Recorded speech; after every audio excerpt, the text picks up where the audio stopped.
चलो अब हम पढ़ लेते हैं यूकैरियोटिक सेल। हमने प्रोकैरियोटिक सेल के बारे में पढ़ लिया, अब उसको कंपेयर भी करेंगे यूकैरियोटिक सेल के साथ और क्या है ये देखते हैं। तो इसमें देखो बच्चों क्या है, इसमें एक तो सारे के सारे प्रोटिस्ट आते हैं। इससे भी पहले मैं तुम्हें बता दूं, जो हमने पढ़ा था आर.एच. विटेकर का 5 किंगडम क्लासिफिकेशन, उसमें कौन सा किंगडम बैक्टीरिया को बिलोंग करता है? हाँ जी विराज, मोनेरा, यस। तो इसके अलावा कितने किंगडम रह गए? 4 रह गए ना। वो 4 के 4 kingdom they are belonging to eukaryotic cell, मतलब यूकैरियोटिक सेल वाले जितने भी ऑर्गेनिज्म हैं वो सारे के सारे इनमें आएंगे।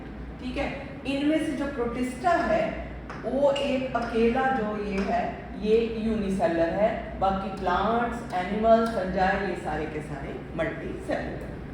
ठीक है, so in cell there is compartmentalisation of cytoplasm. Compartmentalisation हो मतलब कि सपोज ये आपका सेल है, ये न्यूक्लियस की भी एक कंपार्टमेंट बन गया, मतलब ये अलग से कंपार्टमेंट बन गया।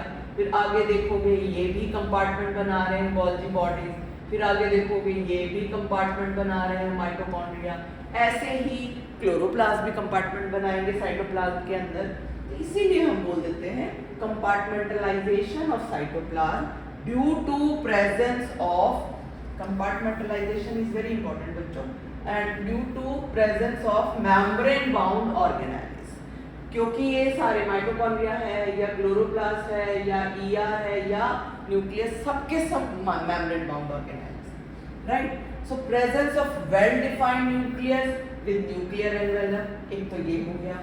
ठीक है, genetic material organised into chromosomes, एक ये भी, ये सब उसमें नहीं थे प्रोकैरियोटिक सेल के अंदर। ठीक है, तो जेनेटिक मटेरियल भी क्रोमोसोम की फॉर्म में प्रेजेंट है, मतलब कि आप ये देखोगे अगर आगे आगे ऐसे बनते जाएंगे जेनेटिक मटेरियल में क्रोमोसोम, जबकि उसमें तो हमने ऐसे ऐसे करके बना दिया था, उसमें तो कोई क्रोमोसोम नहीं बने थे, right. And they have chromosome present है। ठीक है, they have variety of cytoskeleton and locomotive structure, जो हम आगे पढ़ने वाले हैं इसी टॉपिक के अंदर, इसी चैप्टर के अंदर। ठीक है, अब हम देख लेते हैं कि जितने यूकैरियोटिक सेल्स हैं they are not identical, not identical. Fungi का अलग होगा थोड़ा, प्लांट का अलग होगा, एनिमल का अलग होगा। For example plant and animal cells are different. अब यहाँ पर जो मैं तुम्हें दिखा रही हूँ ना, 2 बनाए हुए हैं, मैंने पूरा डायग्राम भी ड्रॉ किया हुआ है, मैंने सिर्फ मेन डिफरेंसेस दिखाए हुए हैं, राइट। इसके डिफरेंसेस अपने आप लिखो, मैं तुम्हें डायग्राम से समझाती हूँ। देखो सबसे पहला डिफरेंस तो यही है, इसमें सेल वॉल है एनिमल सेल में, इसमें cell wall not present, right. Second difference क्या है, वैक्यूल इज वेरी लार्ज, इसमें वेरी स्मॉल, इसमें लार्ज है वैक्यूल, इसके अंदर स्मॉल है। ये सेकेंड डिफरेंस हो गया, ये फर्स्ट डिफरेंस हो गया। ठीक है, थर्ड इज इसमें क्लोरोप्लास्ट प्रेजेंट है, इसमें क्लोरोप्लास्ट नहीं है। ये हो गया सेकेंड, हाँ ये हो गया। एंड थर्ड इज क्लोरोप्लास्ट इसमें एब्सेंट है, ये हो गया। फोर्थ मेन इज क्या है इसके अंदर, फोर्थ के अंदर अगर हम देखें, मेन देख रहे हैं बच्चों, इसके अंदर सेंट्रियोल प्रेजेंट है और इसमें सेंट्रियोल्स नहीं है, not present, absent. Centrioles are absent, right. इसके अलावा और बहुत से देख सकते हो तुम, मैंने तुम्हें ये मेन बताए हैं। ये तुम्हारा एनसीईआरटी का डायग्राम है, इसको एक बार ध्यान से देख लोगे तो तुम्हें काफी कुछ आइडिया लग जाएगा। ठीक है, तो इसमें क्या क्या दिख रहा है, ये प्लांट सेल रिजिड है क्योंकि इसके चारों तरफ सेल वॉल है, ये है एनिमल सेल, इसके अंदर नहीं है। ये वाले स्ट्रक्चर ये दिख रहे हैं, माइटोकॉन्ड्रिया का नंबर भी इसके अंदर ज़्यादा होता है एनिमल सेल के अंदर, ये है। बाकी इतना कॉम्प्लेक्स डायग्राम तुम्हें बनाने की कोई ज़रूरत नहीं है, तुम ये इजी वाला ही दिखाना बस, और कुछ नहीं। ठीक है, बाकी पढ़ के आना, अपने आप देखना, ढूंढना कौन कौन से और डिफरेंसेस हो सकते हैं। जैसे ये गोल्जी बॉडीज को प्लांट सेल के अंदर डिप्ट्यूसोम्स बोलते हैं। ठीक है, इस तरह के डिफरेंसेस हैं। मेन डिफरेंस मैंने तुम्हें बता दिए हैं, बाकी अब हम देखेंगे ऑर्गेनेलिक्स के बारे में। तो सबसे पहले हम देखने वाले बच्चों प्लाज्मा मेम्ब्रेन। ये जो है इस प्लाज्मा मेम्ब्रेन का स्ट्रक्चर पढ़ेंगे इस वाली वीडियो में। ठीक है, studied in 1950s after the origin of electron microscope. इससे पहले तो पढ़ ही नहीं सकते थे कि कैसा स्ट्रक्चर है प्लाज्मा मेम्ब्रेन का, तो इसलिए बाद में इसको जब इलेक्ट्रॉन माइक्रोस्कोप आया तब देखा कि प्लाज्मा मेम्ब्रेन के अंदर क्या क्या है। तो क्या देखा गया? It is composed of lipid bilayer, 2 layers of lipid, right. तो इसमें कौन कौन सी देख रहे हो? एक तो ये वाली लेयर है, मतलब ये समझ लो ये लेयर हो गई, और एक ये लेयर ऐसे ऐसे करके बनी हुई है जैसे देख रहे हो तुम। इसमें जो ये ऊपर है इसको बोल देते हैं पोलर हेड, और इसको बोल देते हैं नॉन पोलर टेल, राइट। और पोलर हेड की is hydrophilic and, means water loving, मतलब ये जो सेल के चारों तरफ एक्वा सॉल्यूशन होता है ना, तो ये वहां पर ये वाटर लविंग हेड उस तरफ है, और जो ये वाटर फोबिक टेल है ये अपनी बोलते हैं ना कि अपने आप को बचाने के लिए एक्वा सॉल्यूशन से अंदर फोल्ड कर लेती है अपनी टांगे। इस तरह से याद कर सकते हो तुम। ये देखो सबने अपने अंदर करी है। अब ये ऐसे नहीं है, ऐसे लिखो, ऐसे बनाओगे तो गलत है, ऐसे नहीं आएगा, और ऐसे बनाओगे तब भी गलत है। ये भी रॉन्ग है, ये भी रॉन्ग है, ठीक है। तो यही होगा कि इसके अंदर जो नॉन पोलर टेल है वो अपने आप को फोल्ड करके अंदर की तरफ ले आती है, because they hate water, water की तरफ अपने आप को नहीं कर सकती है।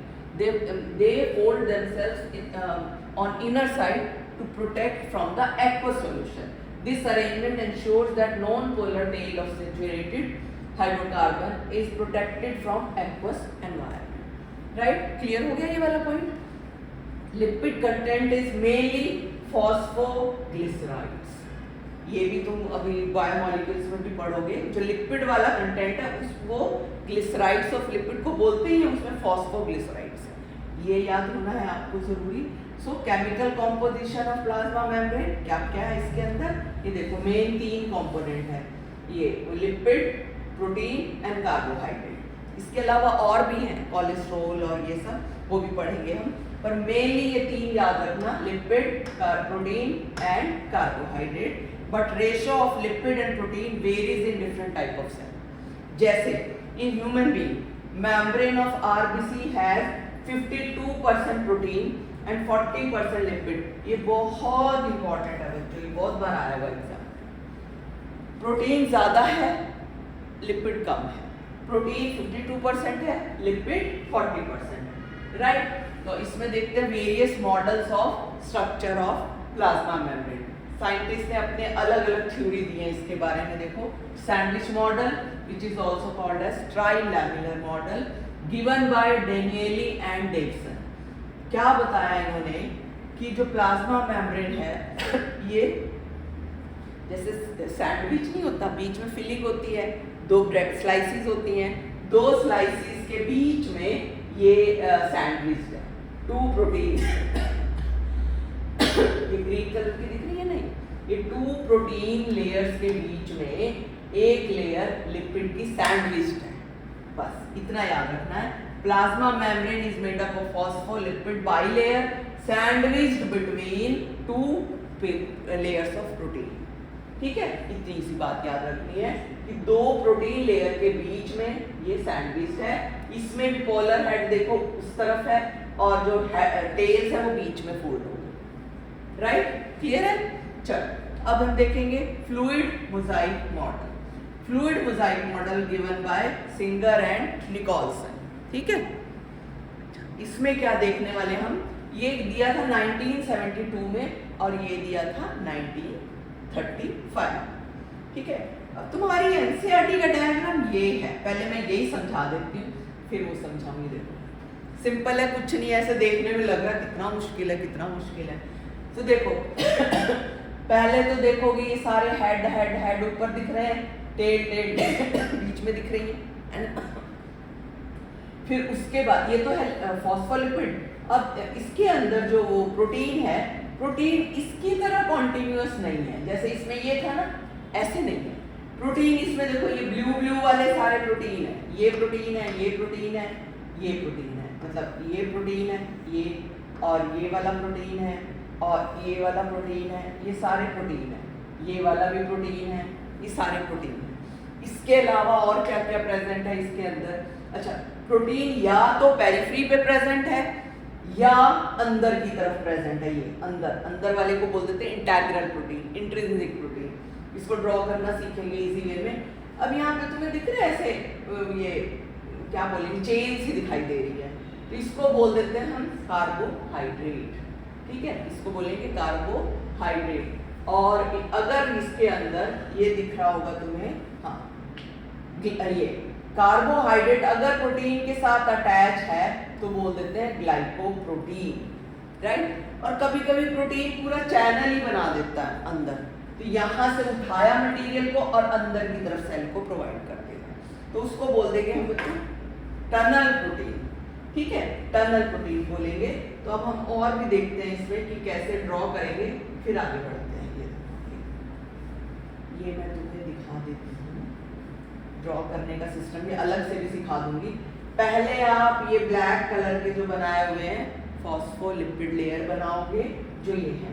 उसके बाद ये हो गया तुम्हारा ग्रीन कलर के पेरिफेरल प्रोटीन्स जो बाहर पड़े हुए हैं ना, ये पेरिफेरल प्रोटीन्स हैं। और ये इंटीग्रल प्रोटीन है, ये वाला भी ग्रीन वाला, ये इंटीग्रल प्रोटीन है, राइट। इसको हम टनल प्रोटीन के नाम से भी जानते हैं क्योंकि टनल बना दी है इसने।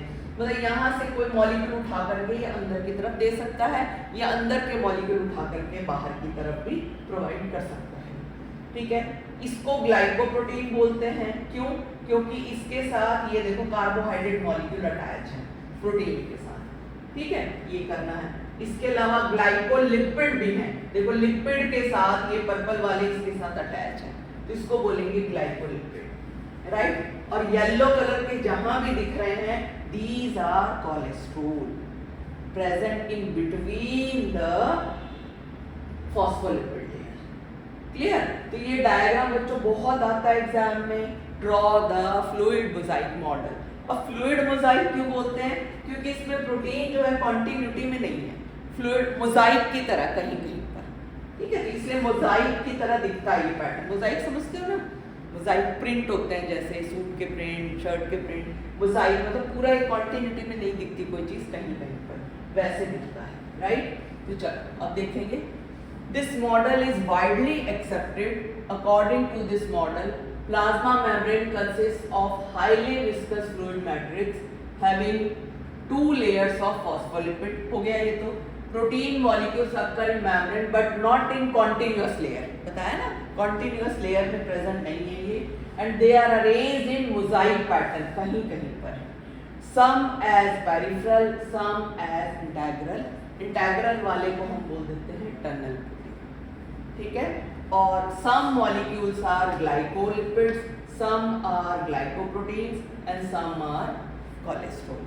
जो हमने देखा बीच में ये दिख रहे थे ना, ये देखो दोबारा देख लो, ये ग्लाइकोप्रोटीन है, ये ग्लाइकोलिपिड है, ये वाले और ये वाले येलो वाले कोलेस्ट्रॉल, ये। ठीक है, डन। अब क्या है, अब ये जो मॉडल है, it shows quasi fluid nature of lipid. इस लिपिड के कारण it gives more fluidity in nature. ठीक है, it allows lateral movement of protein within the bilayer. The ability to move within the membrane is measured its fluidity. इसीलिए इसको बोल देते हैं fluid mosaic model, because this bilayer of lipid provides fluidity. That is why it is called as fluid mosaic model. Mosaic किस लिए बोलते हैं? क्योंकि प्रोटीन इधर उधर पड़े हुए हैं, not in continuous layer. Protein move कर सकते हैं लिपिड के अंदर, बायोलिपिड के अंदर। क्लियर? तो अब हम देखते हैं the fluid nature of plasma membrane is also important for various functions like cell growth, formation of intercellular junctions, इसके बारे में भी हम आगे पढ़ने वाले हैं, secretion, endocytosis and cell division. Endocytosis भी मैं अगली स्लाइड में भी तुम्हें बताती हूँ होता क्या है। ठीक है, one of the most important function is transport of molecules, इसमें पढ़ेंगे हम एंडोसाइटोसिस के बारे में भी। Plasma membrane is selectively permeable, हर एक किसी को अंदर नहीं जाने देती है, सेलेक्टिवली अंदर जाने देती है सब्सटेंसेस को, राइट।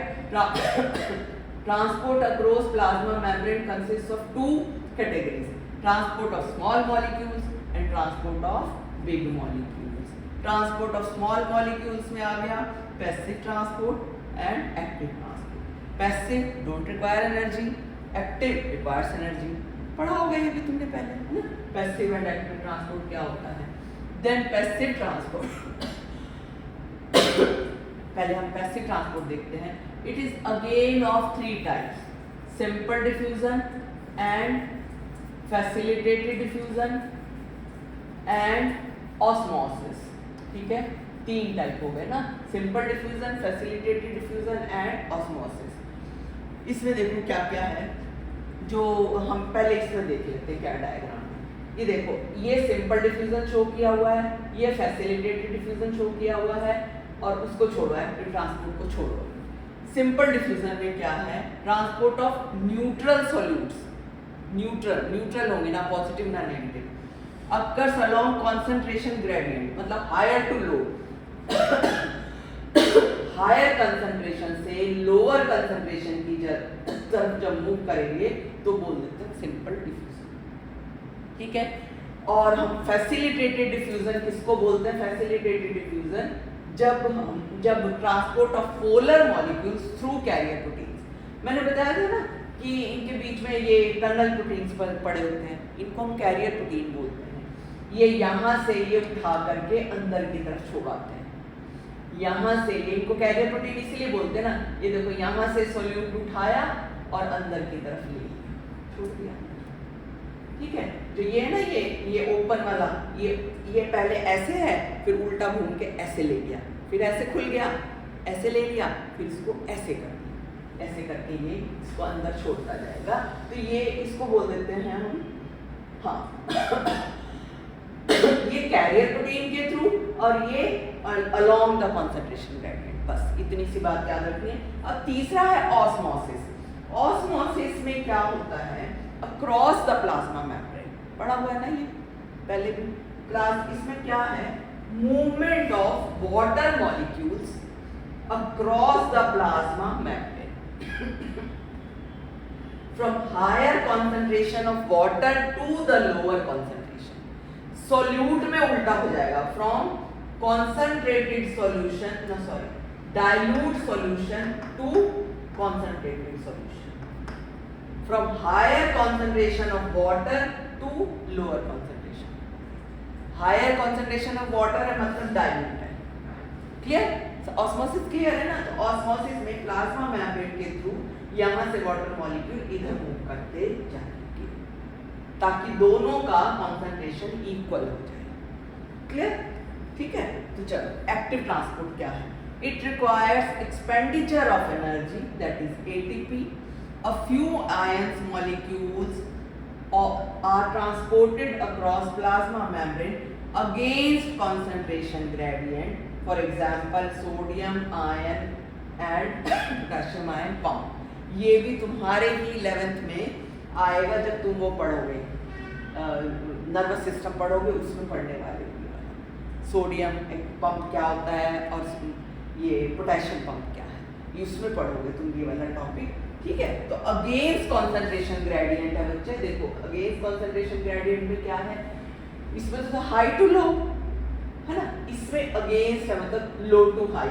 ये देखो, यहाँ पे लो कॉन्सेंट्रेशन है और ये हाई की तरफ जा रहे हैं, लो कॉन्सेंट्रेशन है और ये हाई की तरफ जा रहे हैं। हुआ क्लियर। ये मैंने अपने आप से पेस्ट किए हैं, तुम्हारे डायग्राम है नहीं एनसीईआरटी के अंदर, तो इसके बारे में जान लोगे, जस्ट थोड़ा एक्सप्लेन करने के लिए, या और कुछ नहीं। ये देखो, एटीपी की जरूरत है, इसमें नहीं थी, दोनों में डिफरेंस आ जाता है, अपने आप बना के देखना। एटीपी की हेल्प से इन्होंने लो कॉन्सेंट्रेशन से उठाया, उधर छोड़ दिया। और सिमिलरली ये वाला भी यहाँ पर देख सकते हैं कि यहाँ पर अगर हाई है तो इधर छोड़ देगा, ठीक है, मतलब लो कॉन्सेंट्रेशन से हाई की तरफ छोड़ देगा, हाई से लो नहीं, लो से हाई की तरफ। ठीक है, क्लियर है। तो एक्टिव और पैसिव ट्रांसपोर्टेशन, पैसिव ट्रांसपोर्ट में डिफरेंस आता है, इन तीनों के बारे में आता है, और एक्टिव ट्रांसपोर्ट की थोड़ी सी डिटेल पूछ सकते हैं ना। ट्रांसपोर्ट ऑफ बड़े मॉलिक्यूल यानी कि macro molecule, large molecule, it is again of 2 types, endocytosis and exocytosis. ठीक है। एंडोसाइटोसिस मीन्स इनटेक, मतलब खाना खाना, ठीक है। Endocytosis it is again of two types.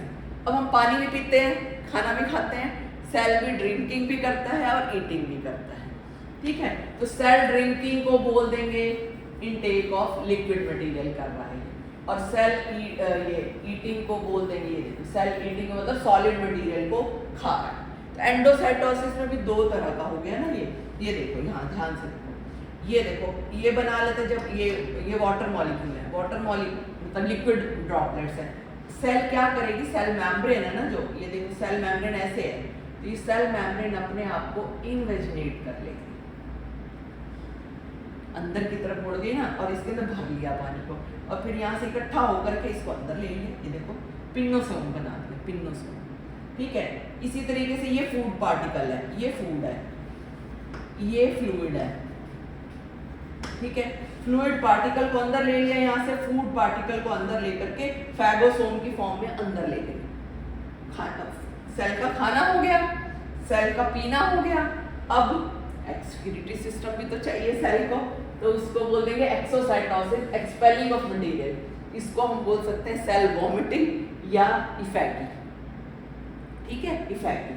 तो इसमें देखो एक्सोसाइटोटिक वेसिकल कैसे बनेगा, ये ले आया सेल की स्क्रीशन जो फालतू है, फालतू चीज है, यहाँ ले आया ये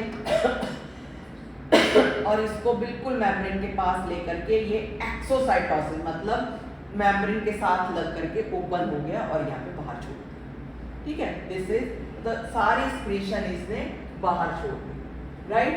तो इसके साथ ही हमारा ये प्लाज्मा मेम्ब्रेन वाला टॉपिक यहीं पर खत्म, ठीक है, डन।